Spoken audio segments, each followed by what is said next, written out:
Hey everybody, welcome to Soul of the African Diaspora. My name is Jay Cameron, and today we're speaking to someone who actually embodies and represents the soul of the African diaspora. Her name is Chrishan Wright. She is the founder of Blaxit Global. She's living abroad. She's an expat. I guess that's the terminology that we can. I guess is that how you identify yourself, as an expat? Expat, immigrant, either. Okay, all of the above. But you Yeah. have a fascinating story, and I know that everyone watching right now, they're going to be inspired by your story. But I know that there's so many who are considering moving abroad, and I know you have a vehicle and a platform that can help people do that who are looking to move outside of the U.S. So without further delay, please welcome Chrishan Wright to Soul of the African Diaspora. How are you today? I'm doing quite well. Thank you very much. I'm excited to be here. Well, thank you. And where are you joining us from? Lisbon, Portugal. Lisbon, Portugal. Oh Yeah. boy! So now, I have several friends in Portugal, and you're in Portugal, so this means that I now need to take a trip to Portugal and Yes. see what's going on. So, all right, so let's dive into this, because I know that inquiring minds want to know, why were you looking to move out of the U.S.? Ooh, great question. To be honest, I've wanted to move out of the US most of my life.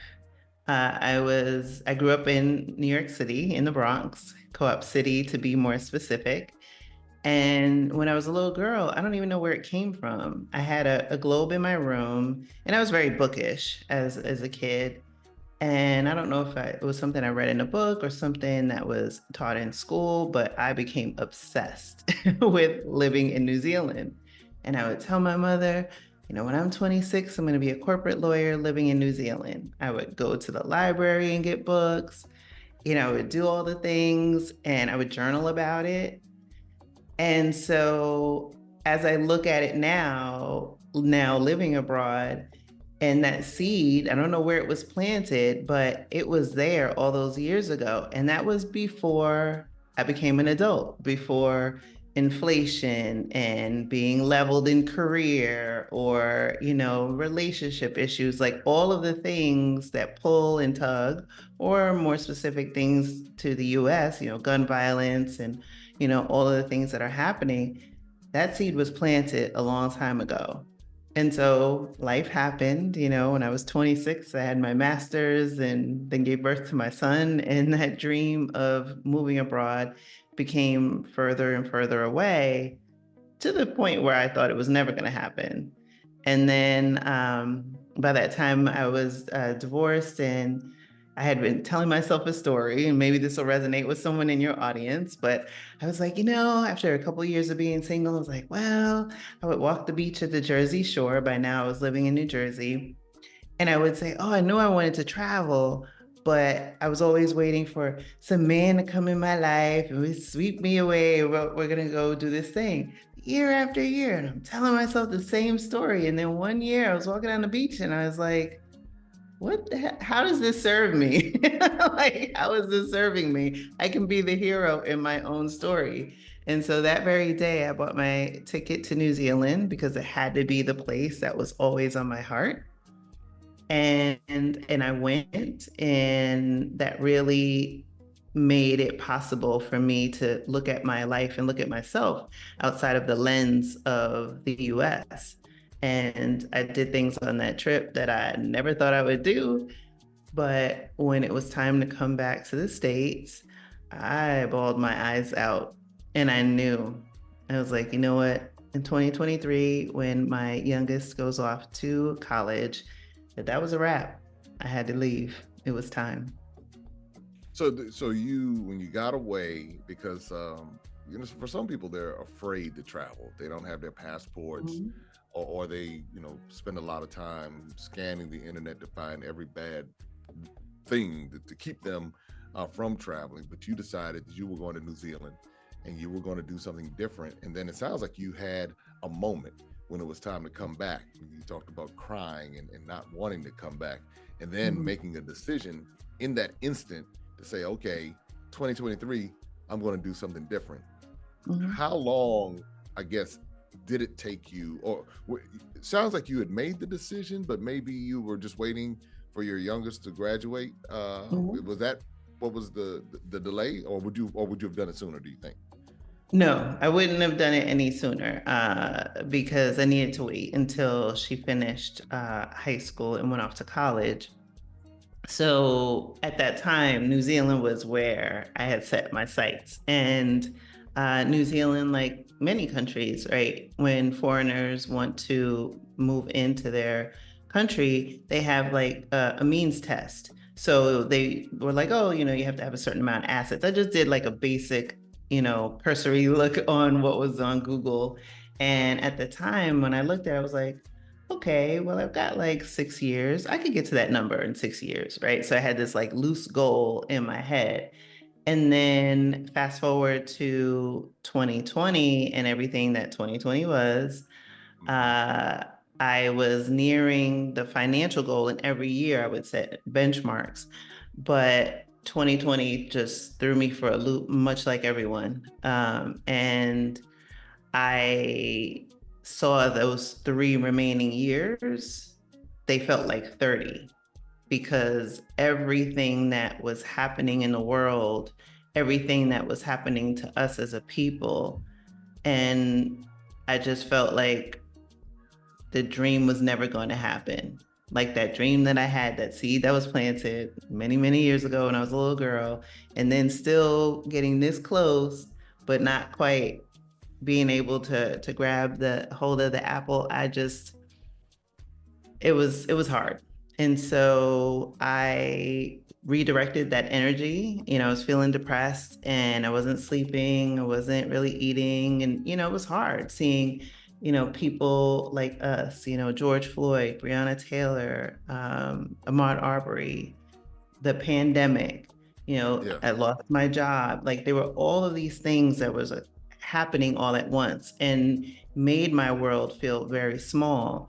And travel had been, from that part since 2017, travel had been that thing that I held on to, that thing that made it easy to deal with all the other crap that I had to deal with in my life. And so, yeah, for me, it was really, channeling that and redirecting it at a time where we couldn't travel and turning it into Blaxit Global because I figured that if I was feeling this way and wanted to get out of the matrix, maybe other people were feeling that way too. And whether they had traveled or they were like me and waiting for a point in time where, we want all the pieces of the puzzle to fit. I wanted to have that space to give permission of wherever you fit in that paradigm to show up and get the information, the inspiration, and the empowerment that you need to fulfill your life's dreams. Would you say that travel served as a form of therapy for you? Oh, most definitely. Yes, yes, yes. My master's coincidentally is in social work, and I worked as a social worker for like a nanosecond. But I put myself through school in college as a childcare worker. So I worked with children in lockup facilities. So that was a thread in my earlier point in my career. And but as someone who had sought out therapy, especially during the pandemic, it was very difficult. But with everything going on in my life, and I look now at this time of ease and having freedom of time and finances. When I was in the machine, when I was in the matrix, I knew I wanted to get like mental health services or just realize like just be able to vent. But between career and kids and buying food and doing all the things, like it's hard to keep first of all, it's hard to put the oxygen mask on your face at times, but then to keep it on. And that's where I was like, okay, you know what? The one thing that I have now is travel. And so it went from traveling once a year to twice a year to 4 times a year. it was like, okay, you know what? I have something booked in 2 months. Like I just need to get to this. And then I would do my little respite and then I get back. And then But, and while that allowed me to see a lot of countries, now that I look back on it, it really was a form of therapy, and not one that, you know, I'm ashamed of or regret, because I've met some wonderful people in my travels. I've traveled to amazing destinations, and I don't regret any second of it. But I also don't want to underestimate the power of having a practitioner and seeking out mental health services, because that's something that is sadly stigmatized in our community, and compounded with that, a lack of Black professionals that serve our community, that allow us to show up as our full authentic selves. And that's a problem. So I want to make sure that I underscore that, you know, you don't have to travel in order to get therapy. You can actually have both. The two can exist, but that's how it was for me. You know, I've heard that story quite a bit from many who were, especially during that 2020 time frame and what all was happening in the world. But then, and I think what that time frame did for so many is it forced them to kind of wake up, say, wait a minute now. You know, you talk about the machine, you talk about the matrix, and they were in the matrix, just doing the day-to-day rat race, work. And then life was passing them by, and then that happened, and they were saying, well, wait a minute, this bucket list, I need to start doing some things. I need to really put into motion these dreams that I have, because if I don't do it, then it might not happen, you know, because nobody's going to do it for me. I heard that so many times. Now, what's interesting though is that you went to New Zealand, but you're now in Portugal. So why Portugal? That's a great question. So I scouted New Zealand twice, in 2017, and then I went back in 2020, right before everything popped off.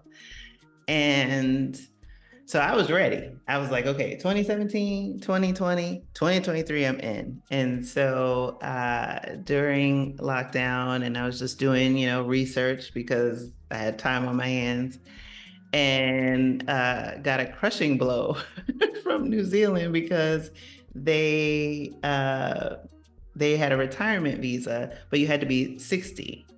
And then the other option was a work visa. But at the time, let's see, 2020, I was 46, 47, somewhere in there. And their work visas are for people up to age 35. So I was too old for a work visa, too young for a retirement visa, even though I met the asset criteria.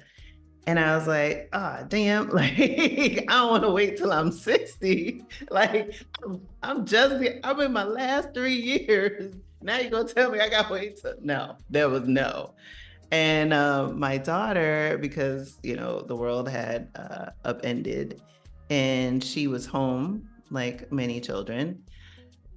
And so we were talking, and, you know, I had open and honest conversations with both of my children, but my son is older and he was out of the house, you know, about my plans for 2023. And she was like, Mom, when I go to college, I don't want you that far. And I said, okay, that's fair. Some reasonable. And at that point, when we really got into it and started having these conversations, I had already launched Blaxit Global. So I had this platform where I was having these interesting conversations with Black expats. And so I utilized my own platform to, like, you know, live vicariously, if you will, through my guests, and hear about the countries they were living in, the ease by which they live their lives, how the countries that they had moved to were responding to the pandemic, which was very different than my lived experience in the United States, with how it was getting politicized, and, you know, all of the lack of resources. And I'm hearing these stories, like, people were getting money from the country that they weren't citizens in, they were residents in. You know, they were getting PPP delivered, you know, they were getting subsidies for their children, like all of these things. And I was just like, wait, what? And it only confirmed what I felt in my heart, that America was not for me anymore. And so I just started researching and figuring out where I could be close to home, home being the States if I needed to, because I have my children and then my mom. And so first I went to Costa Rica and Okay. tried that out, and uh, affectionately known as Nosta Rica, but that scouting trip Okay. did not go well at Oh all. wow. No, it was like, I love the country. It's beautiful. I would visit again as a tourist, but I'm glad I didn't go sight unseen. I'm glad I didn't just use the information that came from guests that I had spoken to or people that were in my community. And I formed my own opinion based on the criteria that I needed out of the Right. country that I was looking for. And so that was off the list. So then next was Portugal. Had another guest on the show, Shar, and All right. we had this great conversation. And I was like, maybe I should look at Portugal. And so a few months later, I made my trip to Portugal. And honestly, I didn't feel like I could have the same feeling that I have for New Zealand for another country, because I had traveled to other countries since New Zealand and, had great experiences, but New Zealand was always booed. I was bad and we were together. That's right. And and I got to Portugal and I was like, wait a second. So it was maybe about the second or third day that I was like, this is it. And I had gone to different cities in Portugal, some that I liked, some that I didn't like, but I liked the country overall. And I made my decision. I was like, okay, this is it, because it's 6.5 hours from New Jersey to here by plane, direct flights. It checked off all the boxes in terms of infrastructure, internet. I love museums. They've got plenty. Great food, diverse community, close proximity to the continent because I am a traveler. I literally live 6 minutes from the airport. I can actually look at it right from Okay. here. Um, and yeah, it did, and it continues to do everything I needed. And so, yeah, that's why I chose Portugal. It's fascinating because I know several people in Portugal, and they love Portugal, and we've had some really good conversations about their experience and why they chose Portugal as their destination or their new home outside of the U.S. With that, what are some things that when you started looking at Blaxit Global, where did the name come from? And then what was the inspiration for establishing it? So the term Blaxit is not something that I coined. Ulysses Burley III is actually the person that is attributed to creating the term Blaxit. And so that resonated with me, especially with everything that was going on in 2020. And for me, I mentioned before, like I was closed in within myself and I needed to redirect that energy. And so I created the community and then subsequently the podcast. And for me, it was really creating that space. And then also, even in my travels, I hadn't really run into any Black expats, but I knew they were out there. So I was like Right. sliding in DMs and of people I had been following and asking them if they wanted to come on the platform and share their story. And much to my excitement and appreciation, they did. And so that became that lifeline, not only for me, but unbeknownst to me, people who were actually listening, because I didn't think they were. And so much has evolved since then, just in terms of like providing resources and workshops and, a community, and realizing that for many of us, community is important.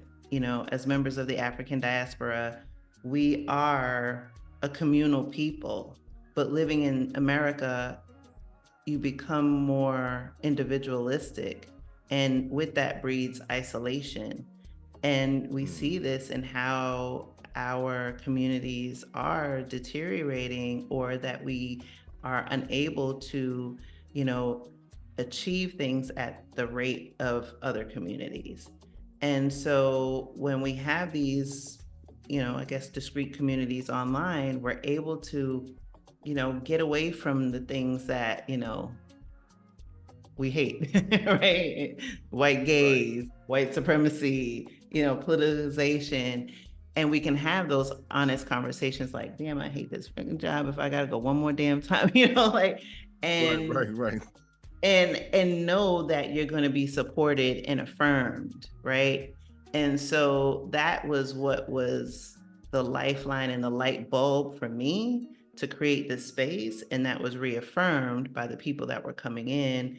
And one of the things, I guess, that also was a light bulb moment was, irrespective of education, location, profession, that we were all singing the same Negro spiritual about being discriminated, oppressed, feeling, cast aside, forgotten in many ways, disrespected, over policed, and wanting a way out, but more to the point, a path forward.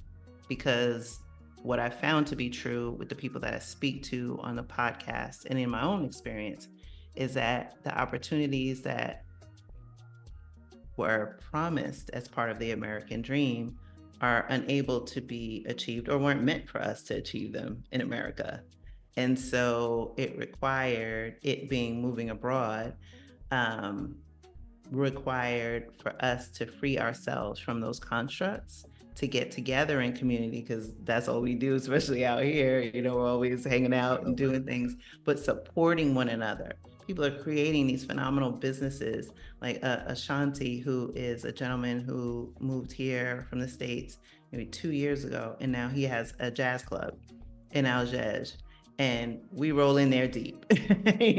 Like, there are ways in which we are able to come together and not worry about, oh, 5 of us in the corner, somebody's gonna think something or get pat down. Like, just being able to shed all of the nonsense, all of the things that take up mental space and mental gymnastics, and come together as a people and unify and fortify one another.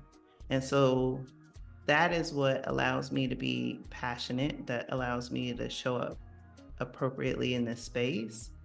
And that is what I want to offer to people that either know that this is the life that they want to live, or don't have the language for it yet, but they feel something in their heart that where they are isn't where they should be.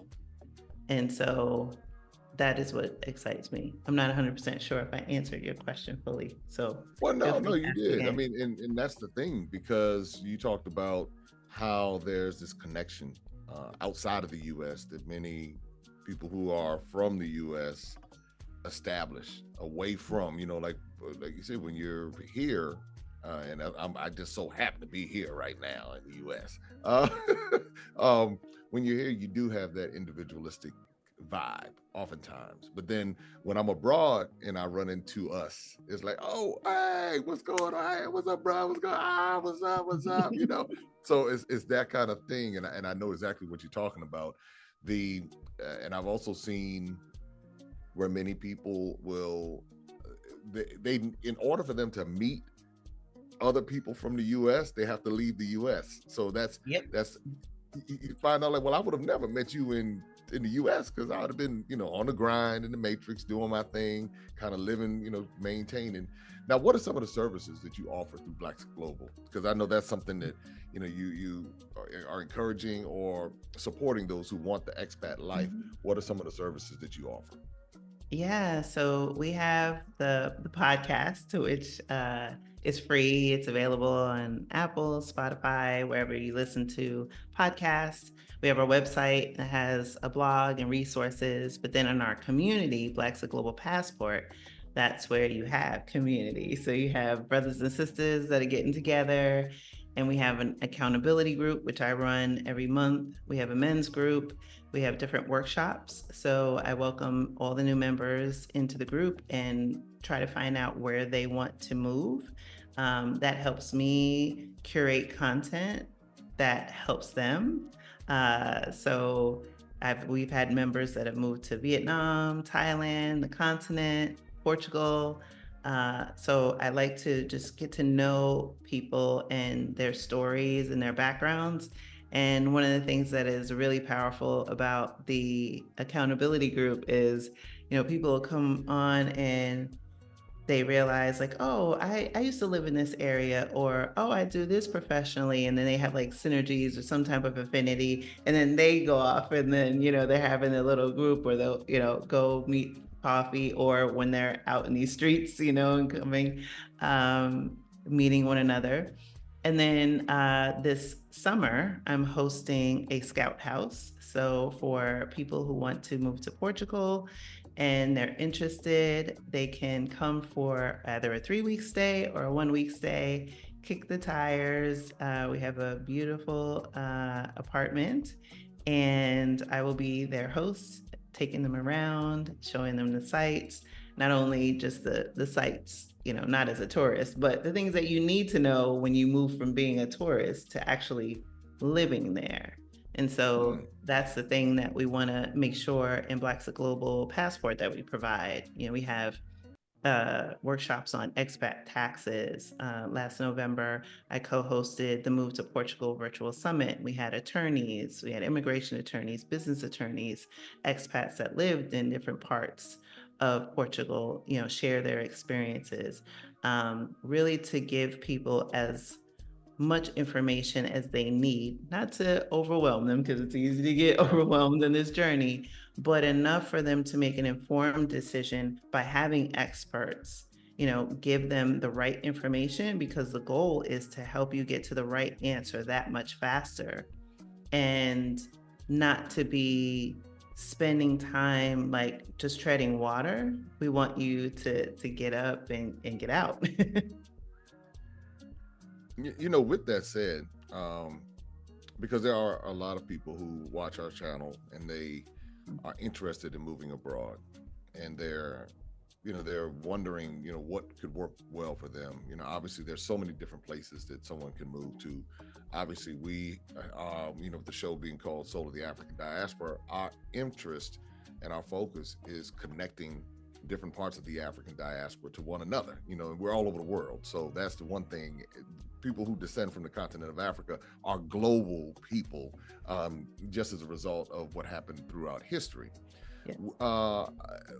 When a lot of this is what I hear, a lot of times when people think about moving abroad, they automatically romanticize it to say, okay, the minute I move, all my troubles are going away. It's going to be pie in the sky, and I'm not going to have any challenges. And when I move, so the expectations have been set in such a way in their own mind that everything is going to be perfect. Now, I know from being an international traveler that challenges do come.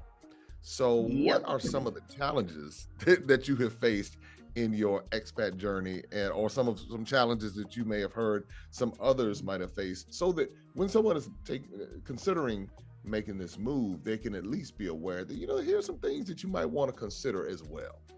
Yeah, I mean, I say you take you wherever you are. So if you were not great with money in your home country, unless you get education and discipline and a plan and a system, you're going to be bad with money wherever you take yourself in the world. Like it just doesn't, like, oh, I'm just gonna pick up myself and put it here. That's just geography, right? So there's an accountability piece that goes along with this journey. But yeah, I'd say one of the biggest hurdles that people face is not having enough money, or thinking, like you said, this magical thinking like, oh, all my troubles will go away. Banking is a big one where, especially if you're not clear on your why, which is what I always talk about on the podcast and on our YouTube channel, always understanding your why, because your why is going to get you through those days. Like myself, I got my residency visa approved in November, but I don't have my residency card. And so I can't leave the country because I don't have the card to get back in. And so it's been months. And literally right before we got on, I'm seeing posts in different groups of people who had their appointments earlier this year and they just got their cards. Meanwhile, I'm waiting since November, right? It's just whenever my number comes up, it'll come in the mail. I can't change that. Right. And so it's like having these unrealistic expectations, or feeling like, in my case, I'm in a country that English isn't the first language, that they either choose not to learn the language of their adopted country, or they put this expectation that they're going to flip a switch and then be fluent.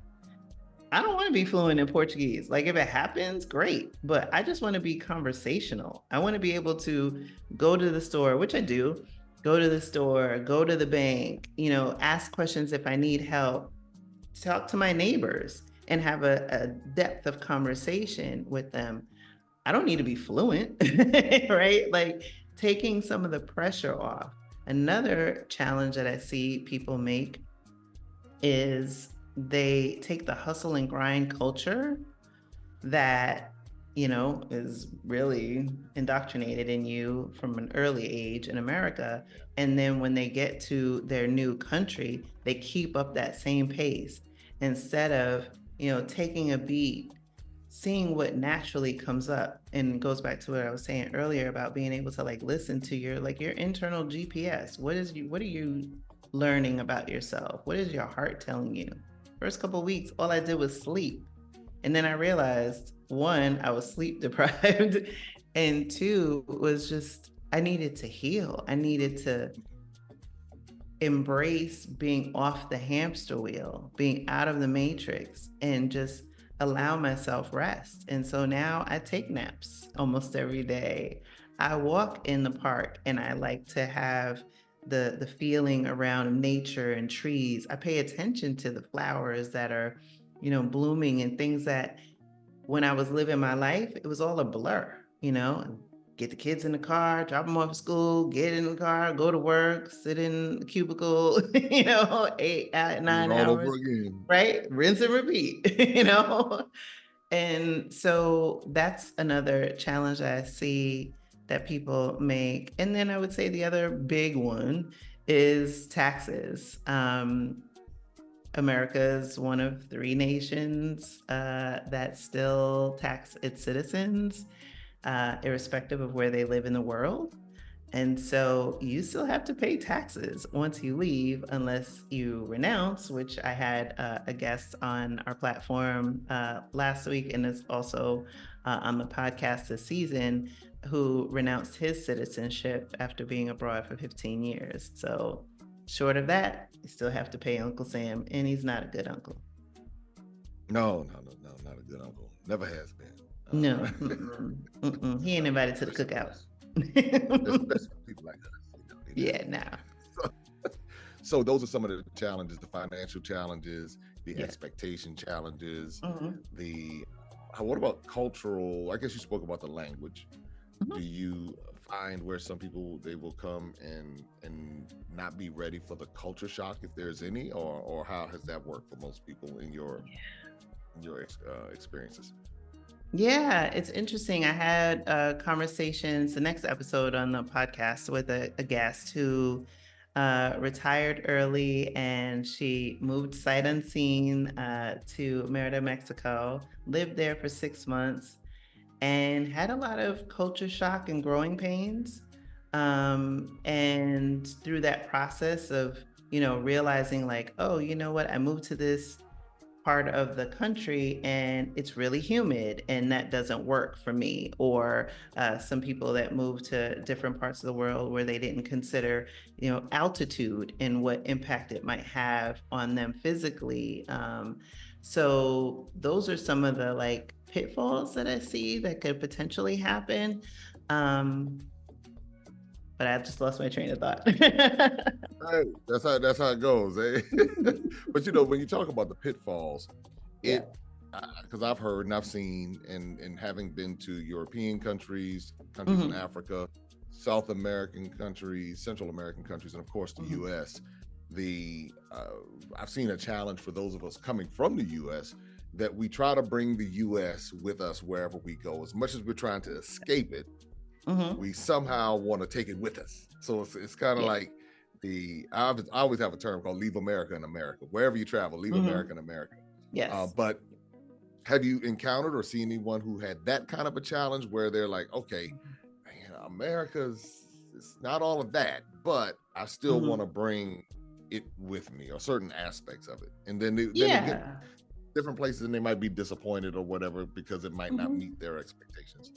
It's been, I've seen people that go to different parts of the world and they realize like, oh, it didn't have indoor plumbing or running water. Like sometimes people are in a rush to escape and not like plan. So you have to be clear on having something to go to. And that's where it comes to understanding your why. But yeah, culture shock can be like a whole situation. You're depending on what country you choose. Like for me, I've gone to the store and thought that I purchased one thing, and come to find out it wasn't what I thought it was because I misread a label. I get lost almost every day because one day I got on the wrong bus and I thought that was the right bus. And then as I got on the bus, the right bus pulled up, but I didn't know how to tell the bus driver that I need to get off the bus. So I went on a whirlwind somewhere else. So yeah, all of those things happen where, but that's a part of the journey. And so if you don't take yourself so seriously and just realize like, hey, I'm going to make mistakes. I'm going to fumble. I may pick the wrong country. I may have done all this research and then it just, for whatever reason, didn't work out. And that's okay. But it was something like you had said to me when you were on our channel is, no one can take this experience away from me, right? It's like, I did it. Even if I do and I fall on my face, at least I did it. At least I fulfilled a dream that was my life stream, and nobody could take that away from me. And so sometimes it is people going and realizing this was the wrong country for me. Maybe I need to take a step back, or realizing they're projecting the hustle and grind and the expectations of how things work in America to, well, if I had my residency appointment in November, why is it February and you still haven't given me my residency card, right? Other than accepting like, hey, you know what, this works different. I can't make it go any faster. It is what it is. No harm, no foul. I'm grateful to be here, and then keep it moving. And so I think that just comes with a level of self-awareness, doing a lot of maturity, right? And mindset, and realizing that you don't want to be a colonizer. You don't want to go and look at a place and figure out how you can exploit and extract their resources, right, to your benefit. You want to figure out ways in which you can offer services, or be more to the point in a position of being receptive to learning, being humble, especially for us. And so I've seen people kind of go astray when they project their Americanism. This is how it goes in America. In America, we do this. Well, then stay. Why you leave? Did you leave because everybody else was doing it and you felt you wanted to follow the pack? Well, then you're a follower. You're not a leader. You're not clear on your why, right? You're just going along to get along. But when you're intentional and you move in the direction of your dreams, that's when you start going into flow. That's when you have an ease by which you live your life. Not to say the challenges don't happen, not to say, that, like I said, I fumble. Sometimes I say the wrong word in Portuguese, or I miss half of what they're saying. Like I went to the doctor today, they have an ultrasound on my finger, and I was like, she said something to me and I was just like, I don't understand what you're saying. Then she said it again. Google Translate. Here we go. Yeah, exactly. And I put a little pressure on myself. I will say from time to time, I was like, oh, I don't need to look at Google Translate. And then I'm like, nah, girl, you still got to use that thing. every now and then, just check in. Exactly. And then for me, right, like There are 3 areas of my life, I would say, well, definitely 2. Well, no, it is 3. I need to understand medical in English. Financial things have to be spoken to me in English, and anything legal. Anything else, I'll figure it out. Like, get on the wrong bus, train, car, whatever, plane, I don't even care, right? But if it has to deal with my money, has to deal with my rights, deal with that money, has to do with my health, I need to know exactly what's going on. So it's just like, what is your framework? What are your must-haves? And then what are your nice-to-haves? And then if you can start to do that mindset work, and like I said, get in the community, get mentally prepared, and really, really dig deep into, like I said, understanding your why. Like, are you doing this because you genuinely want this life? Or are you following the herd because this is the movement, right? And you don't want to be left behind. Is it a FOMO? Because you're gonna get somewhere and then you might not like it. You might say, oh, Chrishan is in Portugal. She looks like she's having a good time. I think I'm gonna go there. You may hate Portugal, right? And that's okay. You might say, oh, you know what? Everybody's saying I need to go to the continent. I'm going to pick a random country and I'm going to go. And then you might have a different experience. And then you're, inundated with all these different environments, right? Different dialects, different tribes, different everything. And then you're like, oh, wait, I don't even know what to do. And sometimes people make the mistake of going abroad and just staying in the expat bubble, just not like opening the aperture and availing themselves of learning from locals, or assuming that, like, I get assumptions all the time. Oh, you went to Portugal. Portugal started the slave trade. I know that. I minored in African studies. Hey, but if you're in the U.S., somebody can live in the U.S, then where it's only been an optimization of slavery since then. And so when I see, our brothers and sisters from, Mozambique and Cape Verde and Guinea-Bissau and just all the other countries, and just being able to have conversations with them. And quite honest, all the time I lived in the United States, I didn't have that depth of interaction with people from the diaspora the way I do now in my everyday. And that is something that I feel like is a gift, that if I just went with, I need to close my eyes off to this experience because of somebody else projecting what they feel I should do. That's not, I'm done people pleasing. I don't give a shit what anybody says about my life. You get to a certain point in life, you just like, you know what? It is what it is. It is what it is. So you can say whatever you want to say. I don't care. Yep. Bye.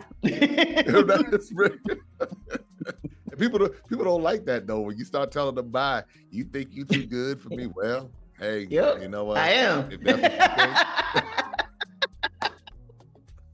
what you think, it's like, you know what? Life is too short to be worried about. If in 50 years, nobody's gonna care. As a matter of fact, in 1 year, nobody's gonna care. So I better go ahead and do what I gotta do, or else I'm gonna be at the end of my journey talking about, I wish I would've, wish I could've, worried about what other people have to think and say.